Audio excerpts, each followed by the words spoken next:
नमस्कार, सिनेमा संवाद में आपका स्वागत है। मेरा नाम है अमिताभ। सत्य हिंदी पर सिनेमा से जुड़ी अपनी साप्ताहिक पेशकश में हम हर हफ्ते बात करते हैं सिनेमा के तमाम पहलुओं के बारे में, क्योंकि हमारा मानना है कि सिनेमा सिर्फ मनोरंजन की चीज़ नहीं है। सिनेमा समाज से संवाद का सबसे सीधा और सबसे सशक्त माध्यम है और समाज की सोच को गहराई तक प्रभावित करने की क्षमता रखता है। इसलिए सिनेमा पर लगातार सिलसिलेवार गंभीरता से बातचीत होना ज़रूरी है। इसी क्रम में आज हम बात करने वाले हैं सिनेमा में दिख रहे, खास तौर से हिंदी सिनेमा में दिख रहे एक ट्रेंड के बारे में, जो पिछले कुछ समय से लगातार देखा जा रहा है, जिसमें बढ़ोतरी देखी जा रही है। और वो ये है कि एक ऐसा सिनेमा सामने आ रहा है जिसको हम पॉलिटिकल सिनेमा कह सकते हैं, या जिसको हम एक खास झुकाव वाला सिनेमा कह सकते हैं। कुछ अर्थों में उसको प्रोपेगेंडा सिनेमा भी कहा जाता है, जिस पर हम लगातार बात करते रहते हैं। खास तौर से अगर हम देखें तो ये चुनावी साल है, और उस चुनावी साल में अगर जिस तरह की फ़िल्मों का ज़िक्र आ रहा है अभी तक, जैसे अभी कुछ दिन पहले आर्टिकल 370 नाम की एक फ़िल्म आई, और अब एक बस्तर स्टोरी के नाम से फ़िल्म आ गई है। फिर एक फ़िल्म लाइन में है जिसका नाम है सावरकर पर बेस्ड है, वो सावरकर के ऊपर फ़िल्म आ रही है। फिर एक फ़िल्म आ रही है जेएनयू के ऊपर। जेएनयू मतलब जो जेएनयू है उसका फ़िल्म में नाम है जहांगीर नेशनल यूनिवर्सिटी, तो वो एक फ़िल्म आ रही है। और एक फ़िल्म गोधरा के बारे में आ रही है, और भी इस तरह की तमाम फ़िल्में हैं जो पाइपलाइन में हैं, जिनके उद्देश्य के बारे में हम ये कह सकते हैं स्पष्ट रूप से कि कहीं न कहीं ये जो फ़िल्में बन रही हैं, ये एक पॉलिटिकल सोच के आधार पर बन रही हैं, या एक पॉलिटिकल सोच को आगे बढ़ाने के मकसद से बन रही हैं। तो क्या ये जो चीज़ें हैं, क्या हम ये कह सकते हैं कि क्या आज के दौर में पिछले कुछ सालों में हमने ये ट्रेंड देखा है, क्या सिनेमा को भी जो है वो पोलराइज़ेशन का या ध्रुवीकरण का एक औज़ार बनाया जा रहा है या हथियार बनाया जा रहा है? पॉलिटिकल सिनेमा बहुत पहले से बनता रहा है देश में। यूँ कहा जाए तो कोई भी फ़िल्म अपॉलिटिकल नहीं होती है, लेकिन ख़ास तौर से सीधे तौर पर पॉलिटिकल सिनेमा भी बनता रहा है देश में। लेकिन पिछले कुछ वर्षों में, ख़ास तौर से जो मौजूदा हमारी सरकार है, या जो मौजूदा हमारी सत्ता समूह है, उसकी जो विचारधारा है, उसको देखते हुए जो कुछ सिनेमा बन रहा है, उसमें इस तरह की चीज़ें कुछ ज़्यादा उनकी झलक मिल रही है। तो क्या ये सिनेमा के ज़रिए समाज को ध्रुवीकरण का एक और रास्ता दिखाने की कोशिश है, या उसको उस तरफ ले जाने की कोशिश है? इसी मसले पर आज हम बात करेंगे, और हमारे साथ कुछ बहुत ख़ास मेहमान मौजूद हैं, जो कि दरअसल सिनेमा को समझने, समझाने, सिनेमा के अध्ययन में ही जिनका समय बीतता है जीवन का। हमारे साथ हैं बहुत वरिष्ठ फ़िल्म विश्लेषक, लेखक प्रोफ़ेसर जबरीमल पारख, जो कि लगभग 3-4 दशकों से लगातार सिनेमा के बारे में टिप्पणियाँ कर रहे हैं। बहुत सारी किताबें लिख चुके हैं, बहुत गंभीर अध्येता हैं सिनेमा के। अजय ब्रह्मात्मा जी हैं हमारे साथ, हमेशा की तरह वरिष्ठ फ़िल्म समीक्षक हैं, वर्षों से फ़िल्म समीक्षा कर रहे हैं, फ़िल्म विश्लेषण का काम कर रहे हैं, और बहुत सारी किताबें लिख चुके हैं। हमारे साथ सौम्या बैजल जी हैं, जो टिप्पणीकार हैं, सिनेमा पर, रंगमंच पर लगातार लिखती रहती हैं। हमारे साथ मिर्ज़ा अली खान साहब हैं, जो कि बहुत वरिष्ठ फ़िल्म समीक्षक हैं, बहुत ही प्रतिष्ठित और बहुत जाना-पहचाना चेहरा है, तमाम सारे माध्यमों में हम इनको देखते रहते हैं। आज हमारे कार्यक्रम में पहली बार जुड़े हैं, बहुत-बहुत स्वागत है मिर्ज़ा साहब आपका। और हमारे साथ यूसुफ बहुत सईद आभार। साहब हैं, जो कि फ़िल्मकार हैं, डॉक्यूमेंट्री फ़िल्में बनाते हैं, लिखते हैं, और टिप्पणीकार हैं। आप सबका बहुत-बहुत स्वागत है। सौम्या जी, मैं अपनी आज की चर्चा की शुरुआत जो है वो आपसे करना चाहता हूँ। मैं चाहूँगा कि जी। अ, जो बात मैंने शुरुआत में कही, वो प्रस्तावना अगर आपको ठीक लगती हो, यानी जो सवाल मैंने उठाया कि क्या सिनेमा का इस्तेमाल ध्रुवीकरण के हथियार की तरह हो रहा है, तो आपको अगर ये लगता है कि हाँ, ये सही है, ऐसा हो रहा है, तो आप उसको अपनी बात पर रखें। मैं उम्मीद करूँगा कि 5-6 मिनट में अगर अपनी बात आप कह लेंगी, तो हम सभी को जो है वो 2 दौर में बात रखने का मौका मिलेगा। जी। जी, सौम्या जी। जी, सभी को नमस्कार। देखिए जो सवाल आपने उठाया है वो बहुत ज़्यादा अहम है और आपके सवाल की शुरुआती में और इंट्रोडक्शन में आपने ये कहा था कि सिनेमा कई बार प्रोपेगेंडा की तरह देखा जाता है। सिनेमा को कई बार हमने देखा है कि अलग-अलग जो रूलिंग पार्टीज़ हैं वो अपना पॉइंट ऑफ व्यू रखने के लिए उसे हथियार की तरह यूज़ करती हैं। लेकिन ज़रूरी ये है समझना कि ये प्रोपेगेंडा से अब हेट्रेड की तरफ जा रहा है। नफ़रत फैलाने का एक और ज़रिया, डिवीज़न करने का एक और ज़रिया सिनेमा को बनाया जा रहा है, जो अब तक न्यूज़ था, अब तक व्हाट्सएप था, अब तक बाकी सोशल मीडिया था और प्रचार था। तो प्रचार का एक और माध्यम बनता हुआ सिनेमा हमें नज़र आ रहा है और ये आज की बात नहीं है। एफटीआईआई को बिल्कुल ब्रेक डाउन करने की कोशिश जब गजेंद्र चौहान को बनाया गया था, वहाँ का कर्ता-धर्ता, वो एक कोशिश थी और अब ये सिनेमा जिस तरह से बन रहा है वो एक अलग तरह की कोशिश है। लेकिन ज़रूरी बात ये है देखना कि किस तरह से सिनेमा को, ये जो नया सिनेमा आने वाला है अब, कितने फाइन डिटेल के साथ मल्टीपल एजेंडाज़ को रन किया जा रहा है। और यहाँ पे मैं मसलन जेएनयू जो फ़िल्म आने वाली है जिसका ज़िक्र आपने भी किया, मैं उसके बारे में बात करना चाहती हूँ।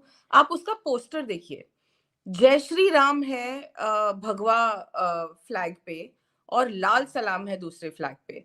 जय Shri Ram is a religious outcry और मेरी समझ में आज की तारीख में जय Shri Ram has come to represent everything wrong with the violent majority in this country. तो मतलब वो एक वायलेंस का आउटक्राई है, वो एक डिवीजन की आउटक्राई है, वो इस बात की आउटक्राई है कि Hindu upper caste Hindu is the only citizen that matters. उसको आपने अगेंस्ट रखा है लाल सलाम के। लाल salam, which has nothing to do with religion, which has nothing to do with anything else, but it is a rallying call जहां जिन जिन लोगों को oppress किया गया है उनकी लड़ाई का एक जरिया बना था लाल सलाम, लेफ्ट आइडियोलॉजी का था। तो आप रिलीजियस आउटक्राई को लाल सलाम से इक्वेट कैसे कर सकते हैं?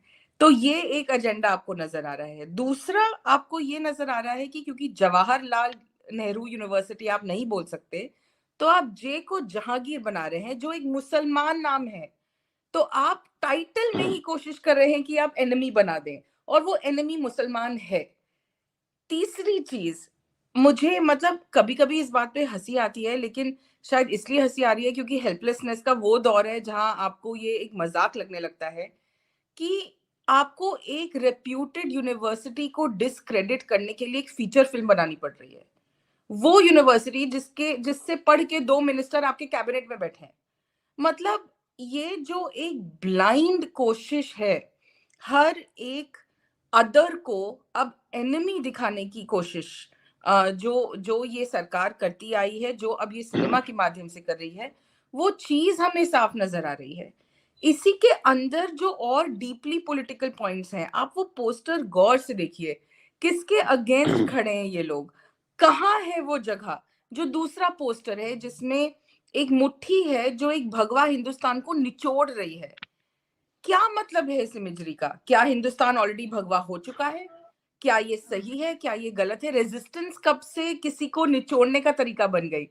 तो मेरी समझ में आज की तारीख में जो अब ये सिनेमा आने वाला है, वो आज तक की किसी भी प्रोपेगेंडा फिल्म से कहीं आगे है, क्योंकि वो अब हेट का प्रोपेगेंडा और डिफरेंस क्रिएट करने के प्रोपेगेंडा को आगे लेके जा रहा है।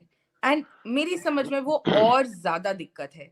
दूसरी बात वो ये है, आप ये देखिए उन्होंने क्या क्या मुद्दे उठाए हैं। जिन जिन मुद्दों पे आज तक ये सरकार और इस सरकार के कर्ता धर्ता क्रिटिसाइज किए गए हैं, गोधरा, साबरमती, बस्तर, ये सारी जो फिल्में आ रही हैं, ये कोशिश है हमारी जो एग्जिस्टिंग मेमोरी है of these events that have happened, उनको व्हाइट वॉश करने की और उनको उनकी प्रति हमारी सोच बदलने की। देखिए स्कूलों में जब हिस्ट्री पढ़ाई जाती है, और मैं खुद हिस्ट्री की स्टूडेंट रह चुकी हूँ इसलिए कॉलेज और स्कूल दोनों की बात कर सकती हूँ, हमारे यहाँ हिस्ट्री 1947 में बंद हो जाती है। उसके आगे की हिस्ट्री आप हियरसे से सुनते हैं। 2002 में जो हुआ है गुजरात में, जो किया गया है, जो अलाउ किया गया है, वो मैं पढ़ाया ही नहीं गया कभी। तो हमें हमेशा दूसरे का पॉइंट ऑफ व्यू सुन के कहानी बनानी पड़ती है। और अब अगर आप एक लार्ज स्केल पे सिनेमा में वो कहानी अपने नजरिए से दिखाएंगे तो ऑब्जेक्टिविटी आप खत्म कर देंगे। तो आज की तारीख में ये सिनेमा ऑब्जेक्टिविटी खत्म करने की बहुत ज्यादा एक एक एजेंडा पे निकल चुका है, और वो एजेंडा इतना अग्रेसिव है कि अगर सच्चाई आज के तारीख में उतनी अग्रेसिव नहीं हुई तो हम पब्लिक मेमोरी से ये सारी जो इश्यूज हैं, ये सारे जो धब्बे हैं डेमोक्रेटिक इंडिया की हिस्ट्री में, उनको हम पूरी तरह व्हाइट वॉश कर देंगे। जी, तो मैं आपने बहुत शुरुआती आपने कमेंट्स सौम्या अभी आपने यही रिस्ट्रिक्ट करना जी, जी, चाहती बहुत हूँ। बहुत दिलचस्प आपने बात कही। आपने सिनेमा के कॉन्टेक्स्ट में ऑब्जेक्टिविटी की बात कही। आमतौर पर ऑब्जेक्टिविटी जो है वो हम लोग खबरों के संदर्भ में इस्तेमाल करते हैं कि भाई खबर, सिनेमा तो कहानी सुनाने का ज़रिया है, और सिनेमा में कहानी तो किसी की भी हो सकती है। कहानी सुनाने के लिए फिल्मकार जी, किसी भी लेकिन ये सीमा तक जा कहानी के सकता है। तौर पे नहीं है। जी, यही है जी, जी, इंटरेस्टिंग बात। ये आपका पॉइंट ऑफ व्यू है और इसी को हम आगे लेकर चलते हैं। मुर्जा साहब, आपके पास आता हूँ मैं। जो कुछ अभी सौम्या जी ने कहा, बड़ी दिलचस्प बात ये है कि उन्होंने जेएनयू का ज़िक्र किया, और देखिए जेएनयू में चुनाव होने जा रहे हैं। बहुत मतलब 3-4 साल बाद मेरे ख्याल में चुनाव हो रहे हैं। तो हम जब बात कर रहे हैं तो उस वक़्त चुनाव का माहौल वहाँ बना हुआ है और ये सारी चीज़ें भी उस वक़्त फ़िल्म का भी एक ज़िक्र हो रहा है। आपसे मैं जानना चाहूँगा मुर्ज़ा साहब कि जो बातें समय जी ने कहीं और जो हम जिस सवाल पर आज चर्चा कर रहे हैं, जिस पर हमारा ध्यान है कि क्या सिनेमा को एक बड़े ही सुनियोजित तरीके से पोलराइज़ेशन का एक औज़ार बनाया जा रहा है, क्योंकि सिनेमा में पहले भी पॉलिटिकल थीम्स पर फ़िल्में बनती रही हैं। अगर हम देखें तो आज़ादी के बाद से बनती रही हैं और उनका एक अलग-अलग टोन होता रहा है। सबने देखा है कि जो मेनस्ट्रीम सिनेमा था उसमें भी पॉलिटिकल फ़िल्में बनती थी, लेकिन उस उनकी पॉलिटिक्स जो होती थी, वो एक अलग तरह की होती थी। पिक्चराइज़ेशन अलग तरह का होता था, लेकिन अब जो बन रहा है वो टाइटल से लेकर के, कहानी से लेकर के और पिक्चराइज़ेशन से लेके हर चीज़ में एक अलग तरह की मतलब कहना चाहिए काफ़ी तेज़ी है और काफ़ी उसको हम कहें तो एग्रेसिवनेस है। तो क्या ये किसी किस्म का कोर्स करेक्शन आप देखते हैं कि भई अभी तक जो नहीं हुआ चाहिए उसको दिखाया जाए? जैसे अभी सौम्या कह रही थी कि वो एक पोस्टर है, पोस्टर में आप दिखा रहे हैं कि साहब वो एक तरफ लाल सलाम है, एक तरफ जय श्री राम है और कुछ इस तरह की बातें हैं। तो क्या कहीं ये कुछ क्या दिखाने की कोशिश है कि इस वक़्त जो राज चल रहा है, क्या हिंदुत्व की तरफ ले जाने का मामला है? आपको क्या लगता है मुर्जा साहब? देखिए, सबसे पहले तो मैं थोड़ा-सा जो अजय जी यहाँ मौजूद हैं और वरिष्ठ लोग भी यहाँ मौजूद हैं, तो थोड़ा-सा लेकिन फिर भी मैं लिबर्टी लेना चाहता हूँ, थोड़ा वर्ल्ड सिनेमा की जो बिगिनिंग्स हैं, वहाँ मैं आपको लेना चाहता हूँ।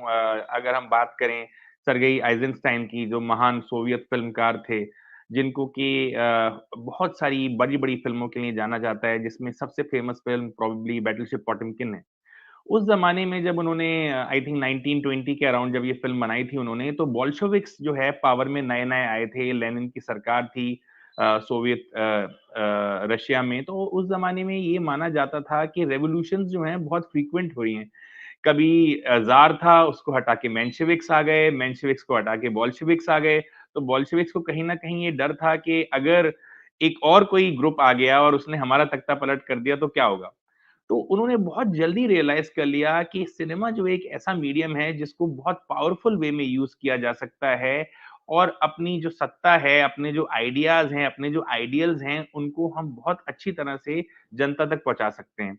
तो उनको बहुत ज़बरदस्त एक पोस्टर बॉय मिल गए सर्गेई आइज़ेनस्टाइन जैसे, जिन्होंने अलग-अलग तरह के मोन्टाज यहाँ मैं मोन्टाज की क्लास नहीं देना चाहता, लेकिन इंटेलेक्चुअल मोन्टाज और rhythmic montage and tonal montage, over tonal montage और अलग-अलग तरह के मोन्टाज यूज़ करके आइडियाज़ को अलग-अलग तरह से बाउंस बैक करके इस तरह का नया नैरेटिव क्रिएट किया। जब आप बैटलशिप पोटेमकिन देखते हैं तो आपके अंदर एक गुस्सा आ जाता है। अब कमाल की चीज़ ये है वो ये एरा में फ़िल्म सेट है कि जब रिवॉल्यूशन हो रही थी और रिवॉल्यूशन फेल हो रही थी। तो लोगों को याद कराया जा रहा है कि देखो तुम्हारे पे कितना ज़ुल्म होता था पास्ट में और वो देख के लोगों के अंदर जोश आ रहा है और ये रियलाइज़ेशन आ रही है कि जो अभी सरकार है, अभी जो सत्ता है, वो हमें बहुत मुश्किल से मिली है और इस सत्ता को हमें बचा के रखना है। ताकि एक और थॉट ना आए लोगों के दिमाग में कि अरे! हमें इस सत्ता को भी ओवरथ्रो करके एक नई सत्ता स्थापित करनी है। तो बहुत ही खूबसूरती के साथ ये चीज़ सोवियत रशिया में हुई।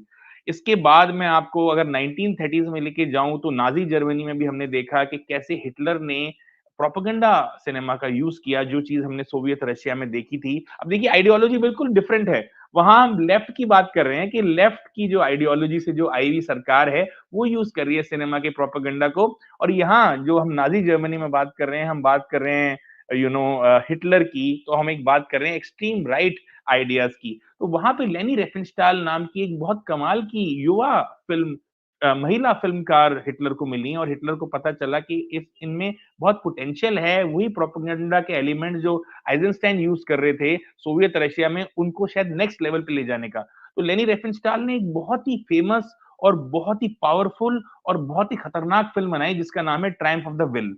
जिसके बारे में कहा जाता है कि उस फ़िल्म ने नाज़ी जर्मनी का दुनिया में एक अलग तरह की साख बना दी, दुनिया में एक अलग तरह का दबदबा बना दिया, दिखाया कि कितना शक्तिशाली है ये जो जर्मनी, जो नया जर्मनी जो एडोल्फ हिटलर ने बिल्ड किया है। तो बहुत पावरफुल एग्ज़ाम्पल्स हमें सिनेमा में लगातार मिलते रहे हैं, जब अलग-अलग तरह की रेजीम्स ने सिनेमा के मीडियम को अपने बेनिफिट के लिए यूज़ किया है। अगर हम बात करें ओवर द ईयर्स उसके बाद क्या हुआ तो एक सेंसरशिप एक बहुत बड़ा फैक्टर रहा है। तो या तो जो सत्ता पक्ष है वो अपनी तरह की फ़िल्म बनाना चाहता है, उसके लिए वो कोई ऐसा शख्स ढूँढता है जो उस तरह के नैरेटिव को सपोर्ट करके एक फ़िल्म बना ले। दूसरी चीज़ जो सत्ता पक्ष करता रहा है, हमने सोवियत रशिया में भी देखा है कि कैसे वो सेंसरशिप का यूज़ करता है, कि अपनी तरह की फ़िल्में तो बना दो और लोगों तक पहुंचा दो अनइनहिबिटेड वे में, लेकिन जो दूसरी तरह की आइडियाज हैं, जो दूसरे तरह के थॉट्स हैं, उनके लिए सेंसरशिप लेके आ गया। तो जहां आप बात करते हो ऐसी किसी भी चीज की जो स्टेट को क्रिटिसाइज करे या स्टेट के किसी एस्पेक्ट को लोगों तक पहुंचाए इन एन ओपिनियन, आपने ऑब्जेक्टिविटी की बात करी, अगेन अगर थोड़ा सा सब्जेक्टिव स्टैंड लेके हुए पहुंचाए तो उसको सेंसरशिप कर दिया जाता है। अब हमने ये चीज देखी कांग्रेस एरा में भी देखी है, किस्सा कुर्सी का जैसी फिल्म जो थी, जो एक्सपोज करती हैं इमरजेंसी को और इमरजेंसी के दौरान क्या हुआ, उस पे बैन लगा। हमने ये भी देखा है कि इवन सलमान रश्दी के नॉवेल्स जो हैं, उनके साथ भी काफी इश्यूज हुए और उनको रिलीज नहीं करने दिया गया और काफी अलग-अलग तरह के रीजंस उसके लिए दिए जाते हैं कि अच्छा एंटी इस्लामिक है, पर उसके साथ-साथ अब मिडनाइट चिल्ड्रन में जो सर्टेन एलिमेंट्स हैं जो इंदिरा जी और उसकी जो इमरजेंसी की रेजीम है, संजय गांधी जो है, उनकी हाइलाइट करता है, तो उसको भी आपने काफी हद तक उस सेंसरशिप के ताने-बाने के अंदर लिया। तो मेरा ये कहना है कि ये लॉन्गेस्ट टाइम से वी हैव बीन सीइंग, ये कोई नया नहीं है कि सत्ता पक्ष सिनेमा को एज़ मीडियम यूज़ करता है और प्रोपेगेंडा फ़िल्म बनाता है। पर मुझे तो लगता है कि आजकल की जो प्रोपेगेंडा फ़िल्म्स बन रही हैं, आई थिंक उनकी क्वालिटी उतनी शायद अच्छी नहीं है, जितनी शायद आइज़ेनस्टाइन बनाते थे या लेनी रिफेनस्टाइल बनाती थी। हाँ, आखिर में एक और मैं आपको मज़ेदार बात बताना चाहता हूँ मैं यहाँ पे जो थोड़ा-सा जस्ट आप सोचिएगा इस चीज़ पर। मैंने काफ़ी सारे लोगों से बात करी है, फ़िल्मकारों से बात करी है कि क्या सिनेमा आज उतना इफ़ेक्टिव टूल है प्रोपेगेंडा का, जितना शायद 1919 में था या जितना शायद 30 के दशक में था। तो बहुत इंटरेस्टिंग बात ये निकल के आई कि आज जितने लोगों ने बाहुबली देखी है, वो नंबर बहुत कम है, जितने लोगों ने से शोले देखी है और मुग़ल-ए-आज़म देखी है। ये और बात है कि टिकट प्राइसेज़ बढ़ गई है, तो हमें दिखता है कि अरे वॉल्यूम बहुत ज़्यादा है, मतलब पैसा बहुत ज़्यादा कमा लिया है बाहुबली ने, पैसा बहुत ज़्यादा कमा लिया है जवान ने। पर सच तो ये है कि जितने लोग पहले सिनेमा देखते थे, उसका एक बहुत स्मॉल परसेंटेज लोग एक्चुअली में सिनेमा में जाके लोग सिनेमा देख रहे हैं। अब आप कहेंगे ओटीटी वगैरह पे भी देखते हैं, पर फिर भी मुझे लगता है ज़्यादा इम्पैक्ट और डैमेज शायद व्हाट्सएप फॉरवर्ड्स और व्हाट्सएप मैसेजेस कर देते हैं, अगर आप प्रोपेगेंडा और नैरेटिव एस्टेब्लिश करने की बात करें।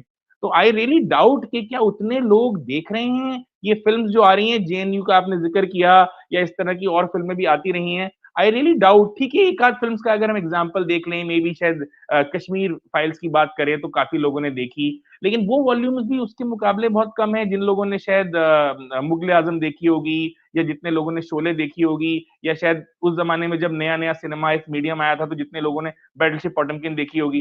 तो यहाँ पे मुझे बहुत संदेह है कि क्या आज उतना इफ़ेक्टिव प्रोपेगेंडा टूल है? क्या आप 140 करोड़ लोगों तक ये फ़िल्म पहुँचा पा रहे हैं? और उस 140 करोड़ लोगों में कितनी परसेंटेज के लोग वो फ़िल्म देख रहे हैं? और वो फ़िल्म देख के कितने लोग इतने गलेबल हैं कि वो एक्चुअली में प्रभावित हो रहे हैं? मुझे लगता है व्हाट्सएप फॉरवर्ड्स का इम्पैक्ट ज़्यादा है आज के टाइम में पब्लिक ओपिनियन बनाने में और आई थिंक न्यूज़ चैनल्स का बहुत ज़्यादा है। मैं देखता रहता हूँ दिन-रात, सुबह-शाम न्यूज़ चैनल्स जिस तरह से एक नैरेटिव बनाने की कोशिश करते हैं, उसका इम्पैक्ट मुझे ज़्यादा लग रहा है आज के दौर में सिनेमा के मुकाबले।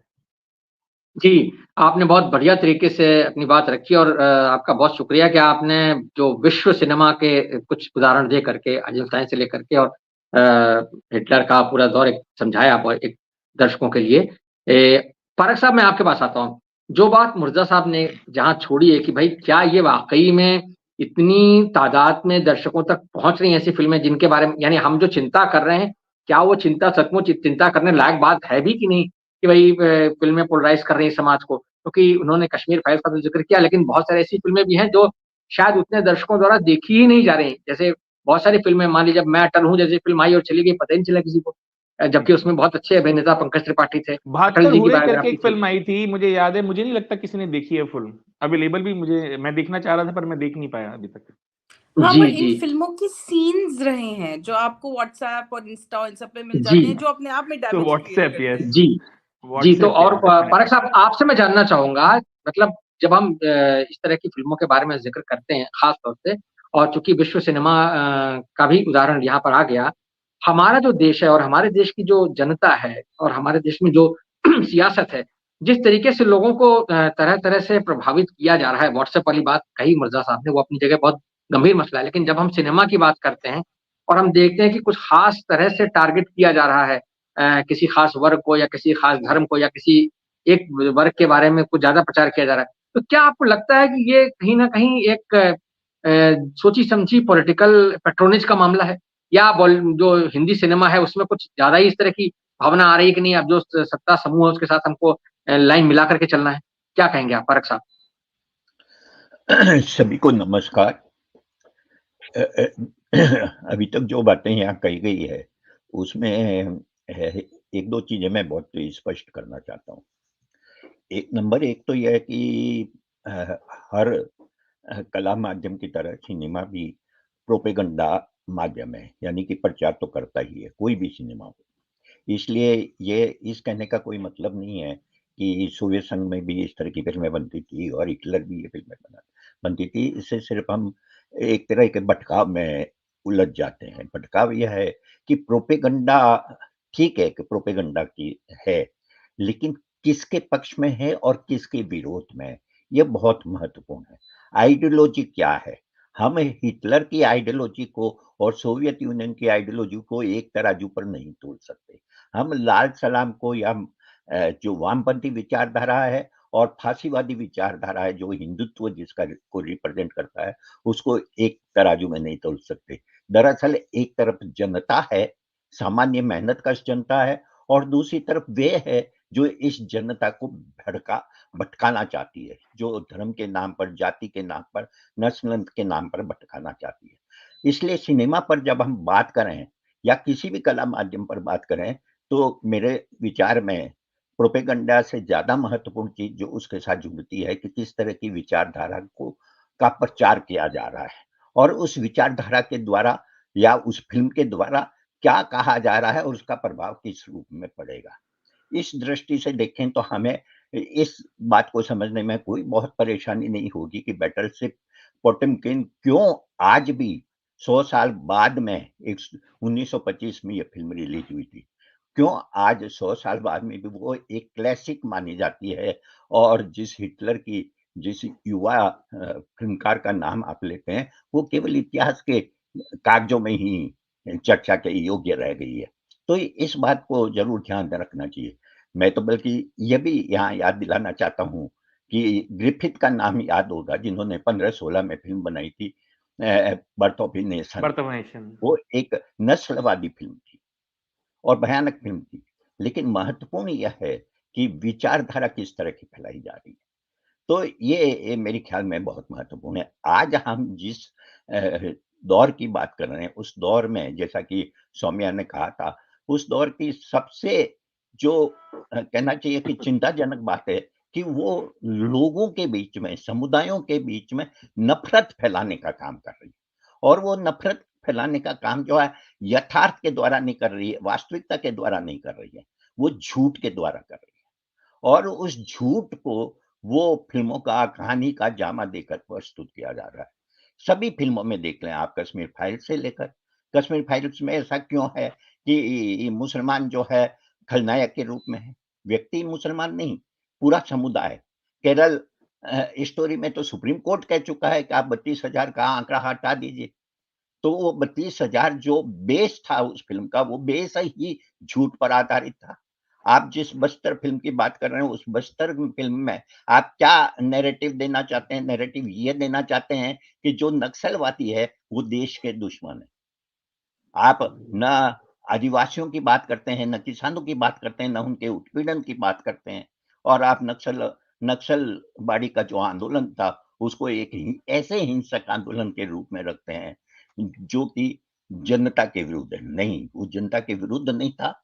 हाँ, उसके तरीके से असहमत हुआ जा सकता है। मैं खुद असहमत हूँ और मैंने खुद उनके खिलाफ लिखा है। लेकिन यह कहना कि वो देशद्रोही है, उनको इस तरह से प्रस्तुत करना, ये अयथार्थ है। और यही हम सब जानते हैं कि सावरकर ने क्या किया था। लेकिन सावरकर फ़िल्म के जो नायक हैं और निर्देशक हैं, वो कह रहे हैं कि अगर गांधी नहीं होते तो 1912 में हमारी आज़ादी मिल जाती। कैसे मिल जाती भई? 1912 में तो गांधी जी आए भी नहीं थे। यानी कि वो मान कर चलते हैं, जो व्हाट्सएप पर जो मैसेज दिया जाता है, वही मैसेज इन फ़िल्मों का भी आधार है, और ये चिंता की बात है।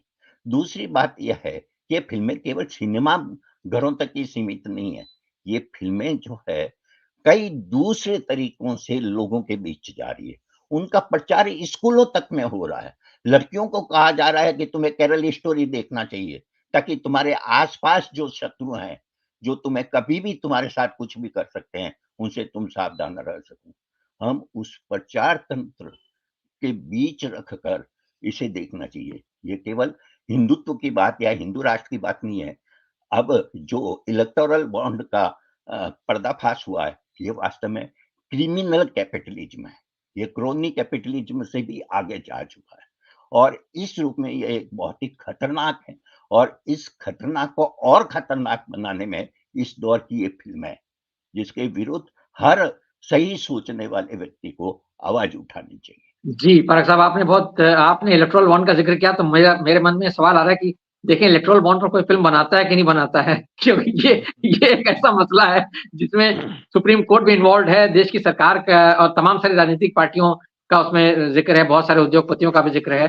यूसुफ साहब आपके पास आता हूँ, जो बात पारख साहब ने जहाँ छोड़ी है, उसी को आप तक ले चलता हूँ। उससे पहले सौम्या जी ने और मुर्जा साहब ने जो बात कही, उनको जोड़ते हुए क्या हम ये माने कि ये जो सिनेमा जिसको हम पोलराइजेशन का एक हथियार मान के चल रहे हैं या हम सवाल उठा रहे हैं या जिसको प्रोपेगेंडा सिनेमा हम कह रहे हैं एक तरह से, क्या सचमुच जनता ऐसी है कि वो फ़िल्में देखने जाती है इस इरादे से जाती है कि नहीं साहब हम जो फ़िल्म देखेंगे उसके बाद इतना असर होगा हमारे दिमाग पर या हो जाएगा, उसके बाद हम किसी धर्म के बारे में या किसी जाति के बारे में या किसी विचारधारा के बारे में ऐसे हो जाएँगे। क्या आपको लगता है कि सिनेमा इस तरह का इतना पावरफुल टूल है कि वो लोगों पर असर करे? जैसे मुर्जा साहब ने बताया कि भाई मुग़ल-ए-आज़म देखने वालों या शोले देखने वालों की संख्या जो है वो कहीं न कहीं ज़्यादा है ऐसी फ़िल्मों के मुकाबले में।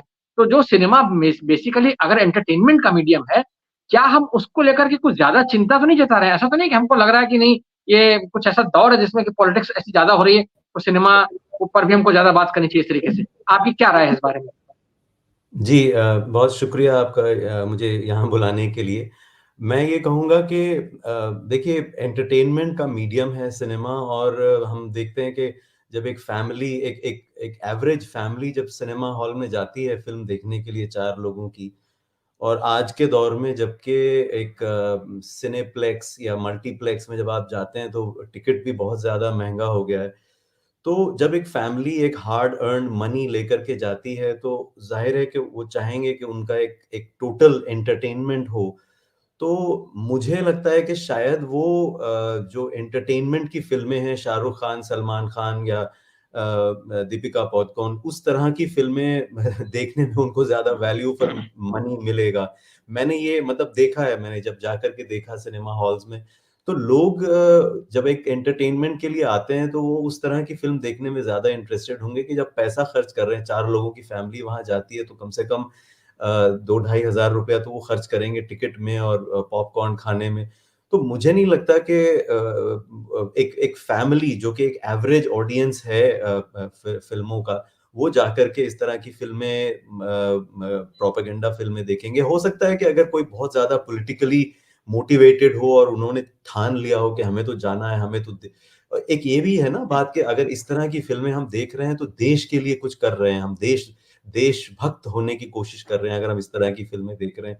तो हो सकता है कि वो कुछ ऐसे लोग हों जो जाएँ, अकेले जाएँ या अपने दोस्तों के साथ जाएँ, लेकिन जब एक फैमिली एंटरटेनमेंट के लिए जाती है, आजकल एंटरटेनमेंट तो यही हो गया है ना कि आप शॉपिंग मॉल में जाते हैं और वहाँ बैठ के कॉफ़ी पीते हैं या बर्गर खाते हैं और फिर जाकर के फ़िल्म देखते हैं। तो उनके लिए जो टिपिकली जैसे यशराज प्रोडक्शन की जो फ़िल्में हैं, जिसमें वो सबको खुश करने की कोशिश करते हैं, वो ज़्यादा इम्पोर्टेंट हैं बनिस्बत के प्रोपेगेंडा फ़िल्मों के। लेकिन मुझे लगता है कि प्रोपेगेंडा फ़िल्में ज़ाहिर है चलती हैं, जैसा कि अभी बात हो रही है कि वो उसके छोटे-छोटे क्लिप्स भी अगर व्हाट्सऐप पे चलते हैं तो वो बहुत उनका असर होता है। मैं थोड़ा-सा इसको मैं पीछे ले जाना चाहूँगा। एक चीज़ जो बहुत इम्पोर्टेंट इन प्रोपेगेंडा फ़िल्मों में चल रही है, वो है हिस्ट्री, इतिहास। क्योंकि ये जो सरकार है और इस सरकार की जो आइडियोलॉजी है, उनके लिए इतिहास, भारत का इतिहास बहुत महत्वपूर्ण है। उनको लगता है कि जिस तरह का इतिहास पढ़ाया गया है, जिस तरह की हिस्ट्री पढ़ाई गई है, वो जो है वो लेफ्ट विंग की है या उस तरह के हिस्टोरियंस ने हिस्ट्री को लिखा है और उसने एक तरह की व्हाइट वॉशिंग किया है हमारी हिस्ट्री को और हमें उस इतिहास को निकाल के लाने की ज़रूरत है। तो इसीलिए आप देखेंगे कि जितनी भी फ़िल्में पिछले दिनों बनी हैं, बाजीराव मस्तानी, पद्मावत, मणिकर्णिका, केसरी, तन्हाजी पानीपत, ये सारी फ़िल्में वो हैं जो इतिहास के बारे में हैं और इतिहास को एक ख़ास तरह की तरह से पेश करने की कोशिश करते हैं। एक उसको आप प्रोपेगेंडा कह सकते हैं।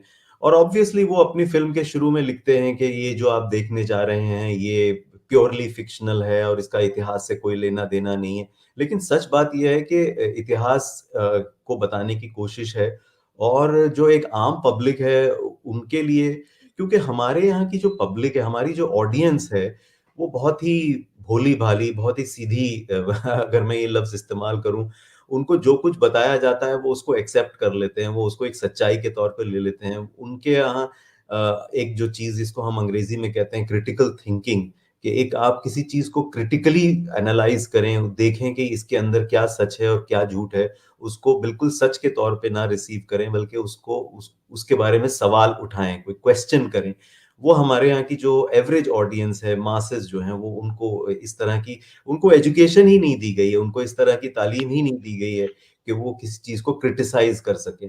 तो वो हमेशा उन चीज़ों को जैसी है वैसे ही सच मान के और ले लेते हैं। और यही हमारे फ़िल्म इंडस्ट्री ने इसको यूज़ किया है।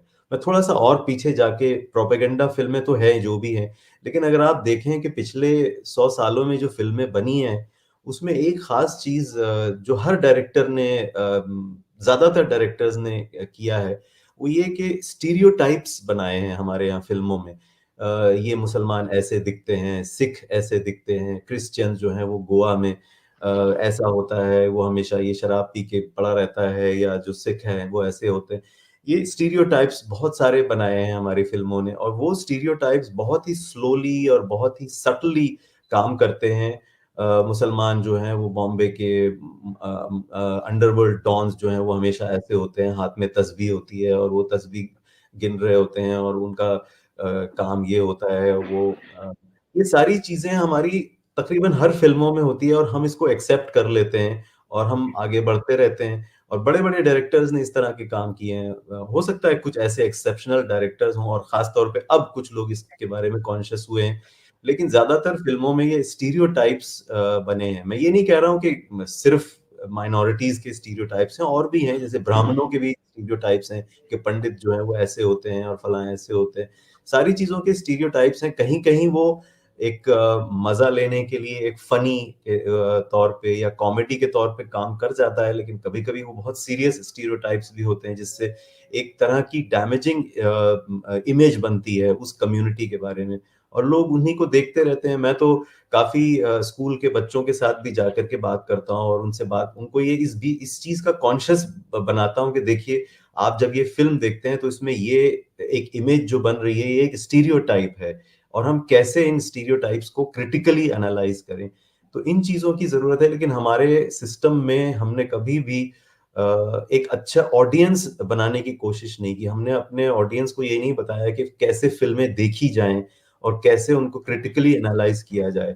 अगर हमारे ऑडियंस इस चीज़ के लिए कॉन्शियस होते कि हम इस फ़िल्म को एक्सेप्ट नहीं करेंगे क्योंकि ये इसमें स्टीरियोटाइप बताया गया है, या बायस है, या किसी एक तरफ झुकाव है, तो हो सकता है कि डायरेक्टर्स भी इसके बारे में कॉन्शियस हों, और वो उनको लगे कि अच्छा भई, हमारा ऑडियंस जो है वो काफ़ी इवॉल्व्ड हो गया है, और अब हमें उनके लिए अच्छी फ़िल्में बनानी है, ऐसी फ़िल्में जी, जो उनके लिए काम करें। तो मुझे लगता है जी। कि ये सारी चीज़ें हैं जिनको देखने की ज़रूरत है इंडस्ट्री को। शुक्रिया, शुक्रिया यूसुफ साहब, आपने जो अपनी बात रखी। मैं अजय जी आपके पास आता हूँ।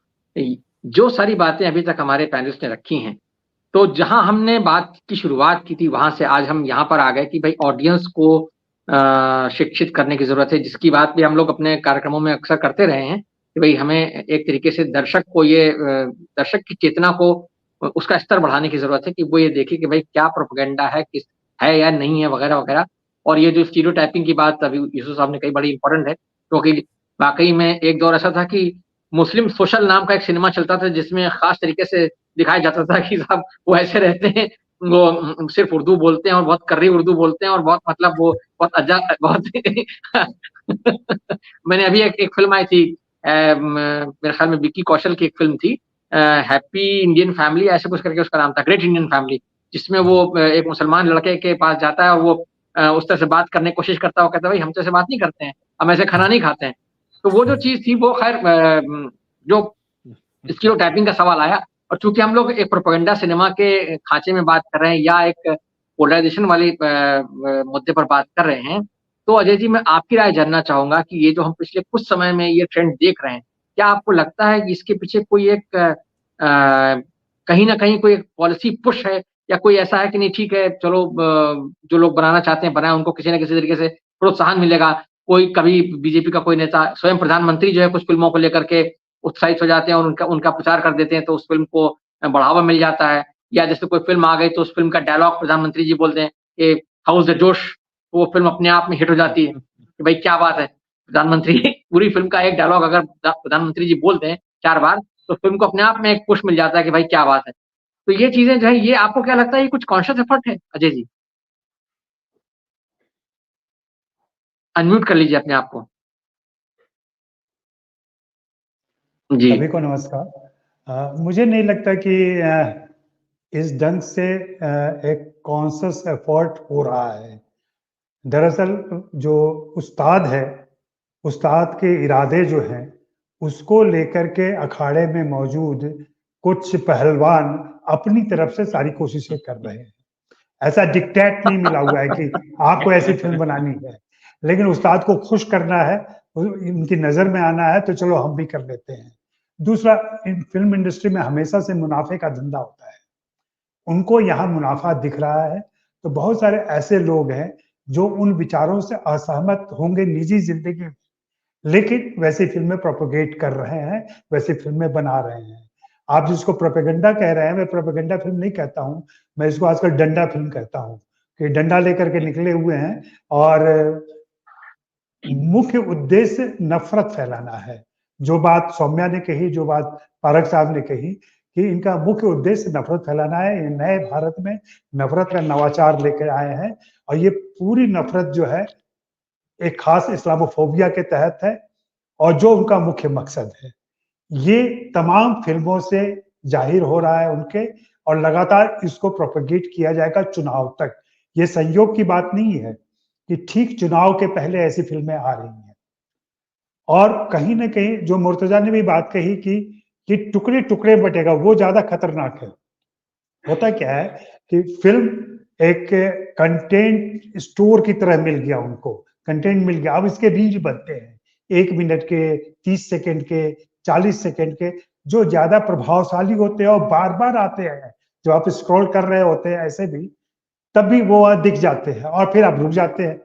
कश्मीर फाइल्स वैसे कितने लोगों ने देखी है नहीं मालूम, लेकिन उसके कुछ एक सीन इतनी बार, इतने तरीके से हमारे सामने आई है कि उसका असर हुआ है। इस असर से हम इनकार नहीं कर सकते और वो असर होगा। इस बार भी चुनाव में होगा और ये कहीं न कहीं सत्तारूढ़ पार्टी के उस प्रोपेगेंडा, उस प्रचार में मददगार साबित होगी, जो वे मंचों से नहीं कह पाते हैं या मंचों से बहुत क्लियर होकर सारी बातें नहीं रख पाते हैं, वो फ़िल्मों के ज़रिए लोगों तक पहुँच जाएँगी। फ़िल्में एक ऐसा साधन है, जिसको कोई भी, कहीं भी, कभी भी देख सकता है और तमाम मीडियम में, उसकी ज़रूरी नहीं है कि थिएटर में ही जाकर वो देखे, और दूसरे तरीके से भी वो फ़िल्म पहुँचती है दर्शकों तक। तो मुझे तो साफ लगता है कि है ये एक सोच के तहत ये सारी चीज़ें आ रही हैं। लेकिन मैं पिछले बार भी कह रहा था, अभी भी कह रहा हूँ कि यहाँ पे सधे हुए निर्देशक नहीं हैं, सधे हुए लेखक नहीं है, सधे हुए टेक्नीशियन नहीं है। इसलिए इनका असर जो बताई गई फ़िल्में हैं प्रोपेगेंडा की, वैसा नहीं करेंगी। एक कश्मीर फाइल्स के अलावा कोई भी दूसरी ऐसी फ़िल्म नहीं है, जो इतनी ज़्यादा देखी गई हो। और वो भी, और जो आपने कहा कि प्रधानमंत्री प्रोपेगेट कर देते हैं, इसका आकलन और अध्ययन नहीं हुआ है कि उनके हाउस द जोश कहने से वो फ़िल्म चली थी या फ़िल्म चलने के बाद उन्होंने हाउस द जोश कहा था। तो ये, इसका कोई आकलन नहीं है, सर्वेक्षण नहीं हुआ है कि उनके कहने से। हाँ, एक जगह सीधा दिखता है, जब उन्होंने कश्मीर फाइल्स का खुलेआम प्रचार किया था। उसके अलावा किसी फ़िल्म का सिर्फ़ ज़िक्र कर देते हैं वो, और उसकी वजह से फ़िल्म हमने पिछले दिनों एक फ़िल्म देखी थी, पृथ्वीराज, जिसमें सबने प्रचार किया, गृह मंत्री ने किया, योगी जी ने किया, इसने किया, उसने किया, बावजूद इसको वो फ़िल्म नहीं चली। अटल के साथ भी वही हुआ, मैं अटल हूँ के साथ। तो ये कहना कि कोई वो अगर एंडोर्स कर दें तो उसकी वजह से फ़िल्म चल जाएगी, नहीं, ऐसा नहीं होता है। जैसा कि यूसुफ भाई ने सही कहा कि फ़िल्में लोगों तक पहुँच पा रही हैं कि नहीं पहुँच पा रही है, और पहुँच पा रही हैं तो किस तरीके से बन के पहुंच रही है, वो असर कर रही है कि नहीं कर रही है, ये सब देखना जरूरी है। मैं बिल्कुल निराश नहीं हूं और मैं बिल्कुल हैरान नहीं हूं कि ऐसा कुछ हो रहा है और सब कुछ बदल जाएगा। दरअसल ये एक नदी है, जो हिंदी की मुख्य धारा का सिनेमा है ना, उसमें बीच बीच में कुछ नदियां जुड़ती रहती हैं। तो ये भगवा नदी आई हुई है, भगवा कलर लेके आई हुई है, लेकिन सिनेमा एक समंदर है, उस समंदर में कहाँ खो जाएगा पता ही नहीं चलेगा। फिल्मों की संख्या भी देख लें तो 10-12 फिल्में हैं, 150 में 10-12 फिल्में आई हैं, उनके ऑडियंस को काउंट कर लें, सब मिला के देख लें तो बहुत बड़ा कोई इम्पैक्ट नहीं होने वाला है। खुद उनका दर्शक उनकी फिल्में नहीं देख रहा है, जो तथाकथित अंधभक्त है वे ही ये सारी फिल्में नहीं देख रहे हैं। अगर देख रहे होते हैं तो मैं अटल हूं अब तक बहुत बड़ी हिट साबित हो गई रहती। और कलाकार तो बहुत, मैं मूड भी कहूंगा उनको, कलाकार समझ नहीं पाते कि वो किस तरह की फिल्म कर रहे हैं। मेरी 1-2 कलाकारों से बात हुई तो उन्होंने कहा कि हम तो फिल्म में विलेन का रोल करते हैं, रेप करते हैं, तो ऐसा थोड़ी है कि मैं रेपिस्ट हो जाऊंगा। तो मैं एक ऐसे क्रांतिकारी की भूमिका कर रहा हूँ जो प्रतिक्रांतिकारी था या कुछ भी था, तो मैं वैसा थोड़ी हो जाऊंगा। लेकिन नहीं, कलाकारों को यह समझना पड़ेगा कि उस फिल्म का मुख्य उद्देश्य क्या है। जिन फिल्मों में वे रेपिस्ट की भूमिका निभा रहे थे, वहां उनको सजा हुई थी, वहां उनकी हत्या हुई थी, वहां आके हीरो ने मारा था उनको। तो अगर यहाँ आकर के वो इस तरह की फिल्में कर रहे हैं लेकिन हीरो बन जा रहे हैं, तब वो खतरनाक है। फिर उनको समझना मेरे ख्याल में कि आपने जो बात कही है, मुझे इस पर आप शाहरुख खान का एक बयान मुझे याद आ गया। उन्होंने अभी कुछ दिन पहले बात कही थी कि जब मैं विलेन बना हूं जिन फिल्मों में या जिनमें बुरे किरदार निभाए, तो उनमें मैंने ये इंश्योर किया है कि वो जो किरदार है उसको मतलब उसका बहुत बुरा अंजाम हो, यानी जहां जहां वो विलेन बने हैं या जहां कुछ भी हुआ है, ये उस तरह का उनका बयान है। मेरे ख्याल में ये बड़ी इंपॉर्टेंट बात है, और ये एक्टर के लिहाज से देखा जाए तो ये कम से कम एक थॉट प्रोसेस है उसके अंदर कि नहीं, अगर मैं विलेन बना हूं तो विलेन को समाज में हीरो जैसा रुतबा ना मिल पाए कहीं ना कहीं। सौम्या जी, आपके पास आता हूं दोबारा जो बात वही जी कलाकारों के वैचारिक और राजनीतिक समझ की बात है कि वे वास्तव में कितने समझदार हैं, वो चीजों को समझ पा रहे हैं कि नहीं समझ पा रहे हैं। अभिनय सिर्फ अभिनय नहीं होता, पर्दे पर दिख जाना। जी बिल्कुल सही कहा आपने, बिल्कुल सही कहा सौम्या आपने। जो अब मैं दूसरे दौर में बात हम लोग कर रहे हैं, तो जो अभी अजय जी कह रहे थे कि नहीं वो बिल्कुल निराश नहीं है, या उनको लगता है ये एक वक्ती चीज है और ये एक नदी है, नदी जो जैसा उन्होंने कहा कि भगवा नदी है ना। मैं दरअसल चीजों को उस कंटेक्स्ट में देखना चाहता हूँ कि हमारा सिनेमा, यानी एक तरफ देखिए ऑस्कर अभी हाल ही में अनाउंस हुए हैं, ओपेनहाइमर जैसी फिल्म है वो स्वीप कर जाती है ऑस्कर अवार्ड्स को। उसका कथानक हमने देखा है कि एक परमाणु बम के जनक के बारे में फिल्म है, तो एक वैज्ञानिक की नैतिकता के बारे में है, उसके अपने पसोपेश के बारे में है, उसके द्वंद्व है उसमें, अच्छाई बुराई दोनों है उसमें कहीं ना कहीं। हम उस तरह के सिनेमा नहीं बना पाते हैं, लेकिन हम ये जो सिनेमा बना रहे हैं जिसको हम भले ही हम किसी भी खांचे में रखें, प्रोपेगेंडा कहें या पोलराइजेशन का टूल कहें, व्हाटएवर जो भी हम लोग कह रहे हैं, लेकिन हमारे सिनेमा में वो स्तरीयता नहीं आ पाती। अगर हम प्रोपेगेंडा सिनेमा भी बना रहे होते और स्तरीय किस्म का सिनेमा बना रहे होते तो शायद अलग तरह की बात होती। यानी अगर मान लीजिए शिंडर्स लिस्ट जैसी कोई फिल्म हम बना दें कभी, जो कि बने पार्टीशन के कंटेक्स्ट में कहीं कुछ बन जाए, हमारे यहाँ जो सानेहा जो इतना बड़ा रहा विभाजन का, उसको लेकर के एक गर्म हवा के अलावा हमारे पास कोई दूसरी फिल्म नहीं है जिसको हम आज भी याद कर पाए। तो ये जो सिनेमा हमारा बन रहा है, इसके बारे में आप क्या कहेंगी सौम्या? देखिए, मेरे 2-3 पॉइंट्स हैं और मैं अजय जी से काफ़ी सारी बातों में पूरी तरह सहमत हूँ कि मतलब द प्रॉब्लम इज़ कि हमारी इन सारी फ़िल्मों में हमारी फ़िल्म मेकिंग टेक्नीक्स, हमारी राइटिंग टेक्नीक्स, मतलब the quality of the film is a bad film. तो वो बात तो बिल्कुल सही है, लेकिन जो जहाँ मुझे, क्योंकि मैं सभी की बात सुन रही थी, मुझे 2-3 चीज़ें और भी बोलनी है। मुझे ये लगता है कि हम कई बार दायित्व ऑडियंस पे डाल देते हैं कि आप पहचानिए कि सही क्या है, गलत क्या है। एज़ मेकर्स हमारी रिस्पॉन्सिबिलिटी क्या है? हम क्या आइडियोलॉजी पुश कर रहे हैं, ये सवाल हमारे अंदर से आना है। तो ऑडियंस जो करेगी तो वो करेगी, लेकिन हम क्या बना रहे हैं? और ये बहुत, मतलब इंडस्ट्री से कई बार ये जवाब मिलता है कि हम तो वो बना रहे हैं जो बिक रहा है। लेकिन उसमें आपका पॉइंट ऑफ व्यू क्या है? वो एक बहुत इंपॉर्टेंट चीज़ हो जाती है और वहाँ मेरे ख्याल से आर्टिस्ट का पर्सनल और पॉलिटिकल जो पॉइंट ऑफ व्यू है, वो बहुत ज़रूरी हो जाता है। मतलब पीयूष मिश्रा ने आरंभ है प्रचंड लिखा है। उन्होंने ब्लैक फ्राइडे जैसी फ़िल्म में काम किया और वो आज जिस फ़िल्म में आ रहे हैं, मतलब इट्स शॉकिंग। और उनके जो मतलब फैन बेस है, वो क्यों नहीं देख पा रहा है ये डायकोटोमी? आर्टिस्ट खाली आर्टिस्ट नहीं रहता है। आर्टिस्ट का एक पॉलिटिकल पॉइंट ऑफ व्यू होता है, एक रिस्पॉन्सिबिलिटी होती है, कॉन्टेक्स्ट होता है, पर्सनल पॉलिटिकल है, और उस बात को जितनी जल्दी मान लिया जाएगा वो बहुत जरूरी है। दूसरी चीज जो जो मुझे लगता है आपका जो सवाल है, उससे मुझे लगता है कि हम ये मान के चल रहे हैं, कहीं इंडस्ट्री में मुझे लगता है अपने आप को पेडेस्टलाइज करना शुरू कर दिया है। उसे लगता है ऑडियंस बेवकूफ है, हम ये फिल्म बनाएंगे तो ऑडियंस समझेगी नहीं, हम डीप फिल्म बनाएंगे तो ऑडियंस समझेगी नहीं। That is not true. Simple film और सिंपलिस्टिक फिल्म में फर्क है, राइटिंग में फर्क है। ये वही ऑडियंस है जिसने सालों साल ऐसी फिल्में देखी हैं जिनकी आज हम कल्पना भी नहीं कर सकते राइटर्स में। आप मतलब सिंपल राइटिंग अगर हम बात करें, आप शैलेंद्र के गाने सुनिए, सोचिए, दिल का हाल सुने दिल वाला, मतलब इतने बड़े बड़े पॉलिटिकल पॉइंट्स ऑफ व्यू हैं, लेकिन कितनी आसानी से लिखे गए हैं। आज की तारीख में हम सिंपलिस्टिक होने के चक्कर में वो डेप्थ खो चुके हैं, और वो एक सोसाइटी का मिरर है। मतलब हम किसको दोष दें? कितने लोग हैं जो जो क्या सुन रहे हैं और क्या देख रहे हैं। लेकिन आप ये देखिए कि इसी दौर में आती है लापता लेडीज जो स्क्रीन पे पहुंचती है, और लोग हैं जो देख रहे हैं। स्लो बर्निंग चल रही है वो फिल्म, ऑल इंडिया रैंक आई, कुछ दिन चली बट चली। मेरे हिसाब से as makers I think it's very important कि हम ऑडियंस को बेवकूफ ना समझें। हम ये ना समझें कि हम जो दिखाएंगे ऑडियंस को, ऑडियंस लैप अप कर लेगी। लेकिन रवीश की एक एक लाइन मैं यहाँ बोलना चाहती हूँ कि एक बिल्कुल मैक्रो लुक देखिए तो we are living in what Ravish calls the culture of stupidity. हम क्योंकि सोच के सारे तरीके बंद कर रहे हैं, क्रिटिकल रीजनिंग के सारे तरीके बंद कर रहे हैं, जैसे यूसुफ जी ने भी कहा, हम सवाल पूछने की क्षमता वैसे इंडियन कल्चर में नहीं होती है, हम अथॉरिटी को बहुत जल्दी ले लेते हैं। उसको हम क्योंकि स्टेडली पुश कर रहे हैं, हम सवाल नहीं उठा पा रहे हैं कि हमें क्या दिखाया जा रहा है, और दिक्कत वहां है। As film makers, what is your film trying to do?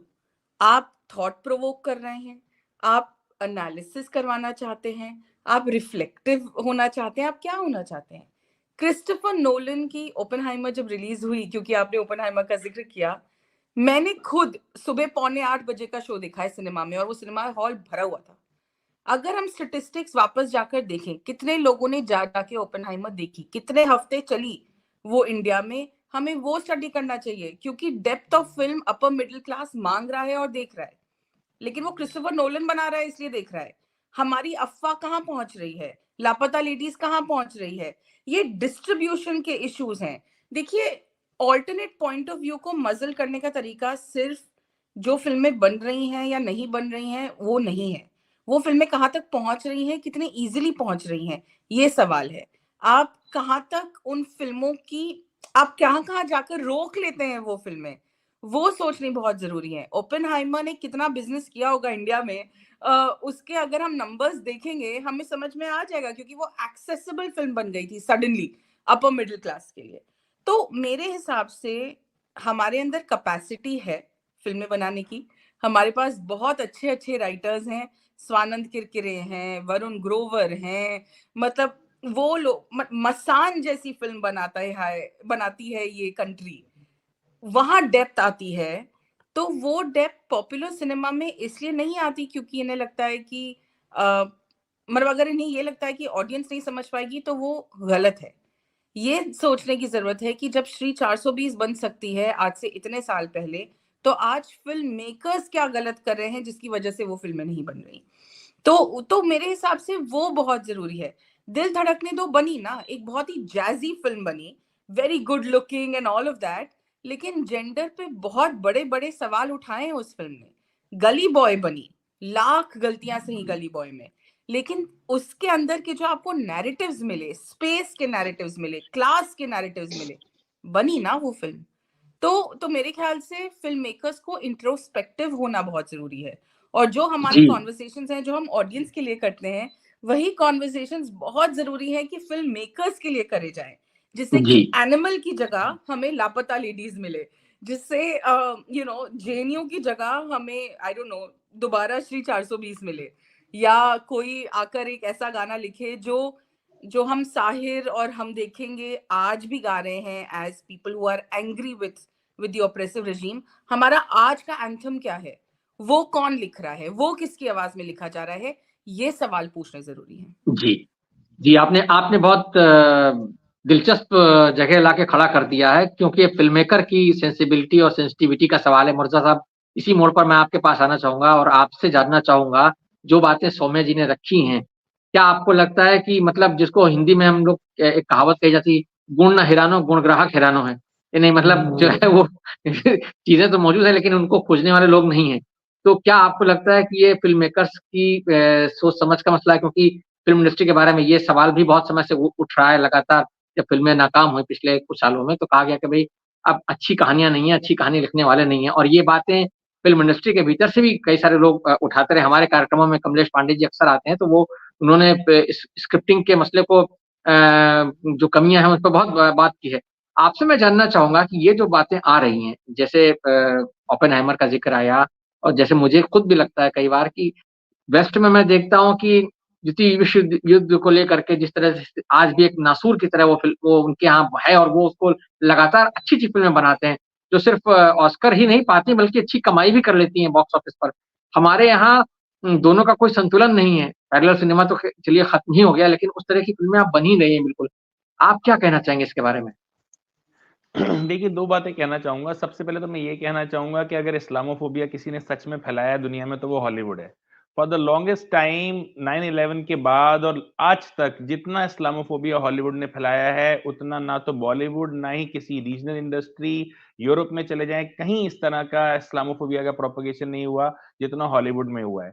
और आप सब लोग बहुत तारीफ़ कर रहे हैं क्रिस्टोफर नोलन की, ओपेनहाइमर की। मैं चैलेंज करता हूँ, क्या वो गाज़ा पे फ़िल्म बना सकते हैं, इतनी इफ़ेक्टिव और अच्छी फ़िल्म? और अगर वो बनाएँगे, क्या वो अमेरिका में रह सकते हैं, उसके बाद बनाने के बाद?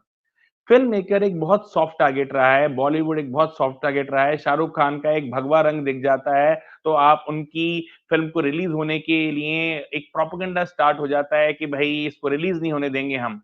तो हिंदुस्तान का फ़िल्म मेकर, हिंदुस्तान का कलाकार बेचारा अगर कुछ हल्का-सा भी ऐसा बोल देता है, जिसके साथ एक छोटा-सा फ्रिंज एलिमेंट को भी इश्यू हो जाता है, तो चीज़ें तोड़-फोड़ दी जाती हैं। उसकी फ़िल्म गुजरात में रिलीज़ नहीं होती, उसकी फ़िल्म राजस्थान में रिलीज़ नहीं होती, उसकी फ़िल्म हिमाचल में रिलीज़ नहीं होती, उसकी फ़िल्म उत्तराखंड में रिलीज़ नहीं होती है। जब क्रिस्टोफर नोलन ओपेनहाइमर में कुछ थॉट्स बोल रहे हैं, तो क्या कोई न्यूयॉर्क में जाके कोई फ्रिंज ग्रुप उनकी फ़िल्म रिलीज़ होने से रोकेगा? क्रिस्टोफर नोलन को पता है कि मैं फ़िल्म बना रहा हूँ, एज़ लॉन्ग एज़ मेरी जियो लॉबी खुश है, एज़ लॉन्ग एज़ जो मेरे मनी मेकर्स हैं, वो खुश हैं, मैं कुछ भी कह सकता हूँ। तो विदिन दैट पॉलिटिकल कंस्ट्रक्ट कि Israel is a friendly state, we support Israel, we condemn what happened in Gaza, but we hate Hamas and we support Israel's right to fight Hamas. जब तक आप इतना आपका बस ताना बना रहे, उसके बाद आप कुछ भी करें, कोई भी आपका बंदा फ़िल्म रिलीज़ होने से रोकेगा नहीं। आपको टेंशन ही नहीं है कोई कि अच्छा किसी और हिस्से में मेरी फ़िल्म नहीं देखी जाएगी। उसको पता है, वो बहुत कंटेंट है। मेरिल स्ट्रीप जाके डोनाल्ड ट्रम्प को ओपनली जाके चैलेंज करती है, रॉबर्ट डी नीरो ओपनली जाके सिटिंग प्रेज़िडेंट को चैलेंज करते हैं, पर फिर भी उनको पता है कि यूएस के किसी भी हिस्से में, चाहे मैं डीप साउथ में भी जाऊँ, चाहे मैं रेस्ट ऑफ द यूएस में भी जाऊँ, मेरी फ़िल्म रिलीज़ होने से कोई रोकेगा नहीं। तो पहले तो एम्पावर कीजिए ना आप अपने फ़िल्म मेकर्स को, हमारे स्टोरी टेलर्स को। बहुत सारे हमारे अच्छे स्टोरी टेलर्स, हमारे अच्छे फ़िल्म मेकर्स आज फ़िल्म इसलिए नहीं बनाते हुए डरते हैं, क्योंकि उनको पता है कि भई कोई भी फ्रिंज एलिमेंट आएगा किसी कंट्री के छोटे से हिस्से में और वो हाय, हाय, हाय, हाय करेगा, मीडिया उसको लूप में चलाएगा, उनको ओवरनाइट स्टार बना देगा और जो बेचारा फ़िल्म मेकर है, उसको बोलेंगे तेरी नाक काट देंगे, तेरे हाथ काट देंगे, चाँटा तक मार दिया संजय लीला भंसाली को जब वो पद्मावत बना रहे थे। फिर हमारा सेंसर बोर्ड है, जो अभी भी एंटीक्वेटेड आर्काइव लॉज़ के हिसाब से चीज़ें गवर्न कर रहा है। तो I think film maker is a very, very soft target. एक कलाकार जो है बहुत सॉफ्ट टारगेट है, इंडिया में पर्टिकुलरली और हमने इससे ज़्यादा ईरान में तो देखा है कि और ही बुरी हालत है, जेल में डाल देते हैं। इट्स वर्स, इस्लामिक कंट्रीज़ में we have seen it's worse. So I would say कि अगर हम सच में ही if we really want to have a discourse like this और अगर हम ओपेनहाइमर से तुलना करना चाहते हैं या वेस्ट के जो बहुत ही ज़्यादा लिबरल सो कॉल्ड स्पेसेस हैं, उनकी बात करना चाहते हैं, तो हमें पहले तो अपने आर्टिस्ट को एम्पावर करना होगा। क्या हम वो एम्पावरमेंट दे सकते हैं अपने आर्टिस्ट को कि जो वो कहना चाहता है, वो सच में कह पाए? एक जो दूसरी चीज़ मैं छोटी-सी यहाँ पे रखना चाहता हूँ, ये रखना चाहता हूँ कि जब George Orwell committed socialist Democrat होने के बाद भी एनिमल फार्म जैसी बुक लिख सकते हैं 1984 जैसी बुक लिख सकते हैं और उसके बाद भी उन पे कोई उँगली नहीं उठाता that he is an intellectual, he is an author and he has his ideas which he can share.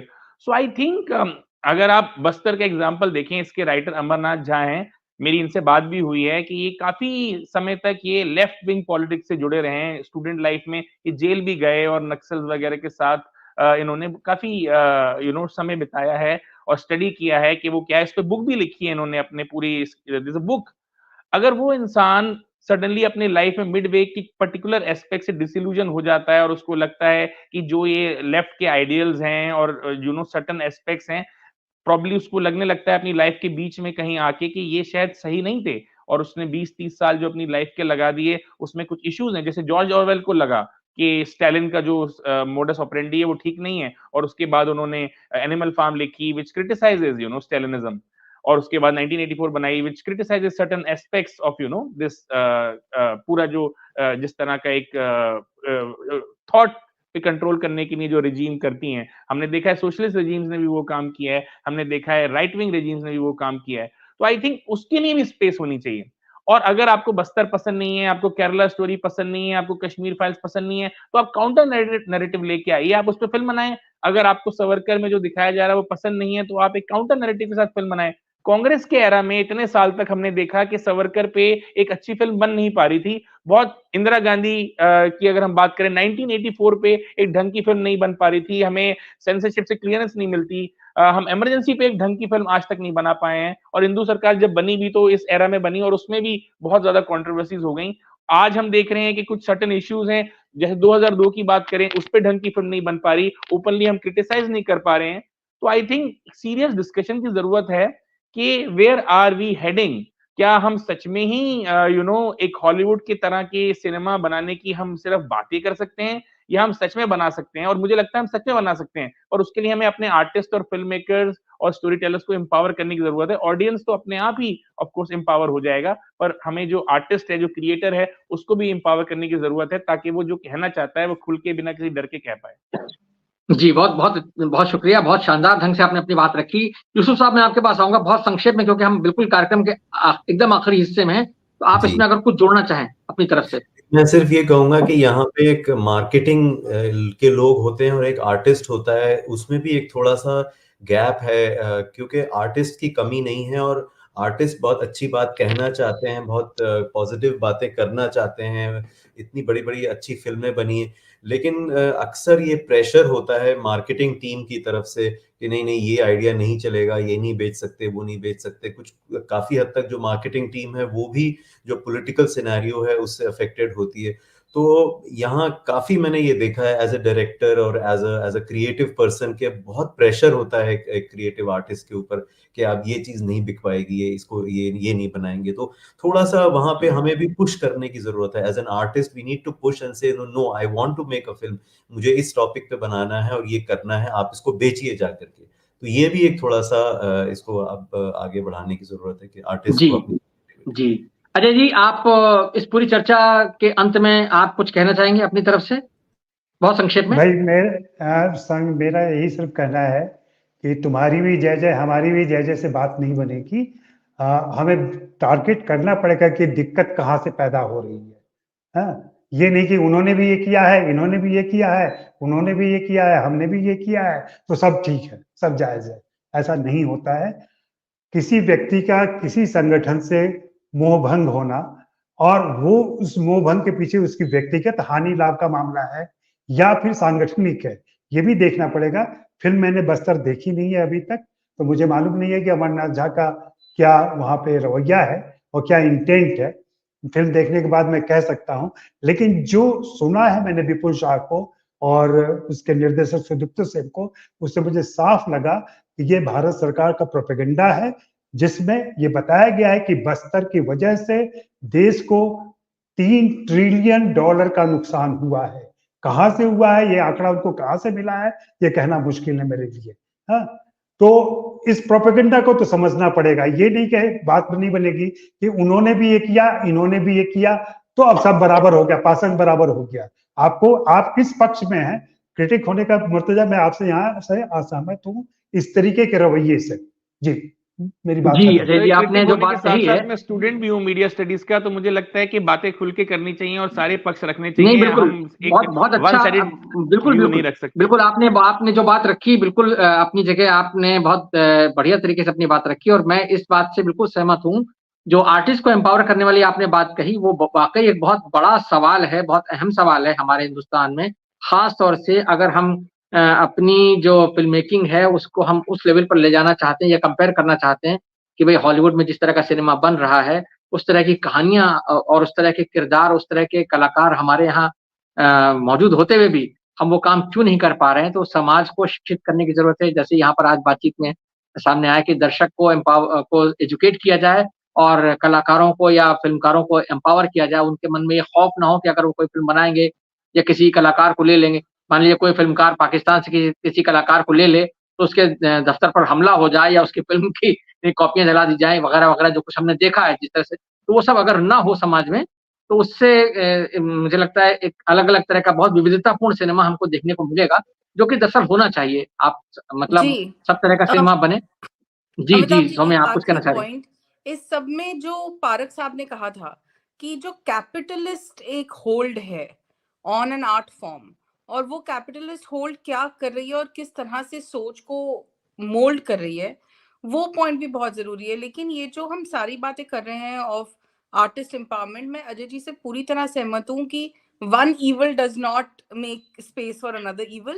Having said that, मतलब एज अ कलेक्टिव, चाहे वो आर्टिस्ट कलेक्टिव्स हों या protective collectives from people like us, जो एक तरह का cinema चाहते हैं, वो एक्टिव एक्शन क्या होगा कि हम कंट्रोल कर सकें द अटैक्स ऑन, या कुछ कंट्रोल नहीं तो कम से कम सॉफन कर सकें द ब्लो जी, that comes on artist who want to talk. मतलब स्वरा हैज बीन टॉकिंग, और कब से वो बोल रही है और किस तरह की विट्रियोल आती है उसके सोशल मीडिया पे, वो देखकर जरूरी है समझना कि एक्टिव रोल है हम सबका।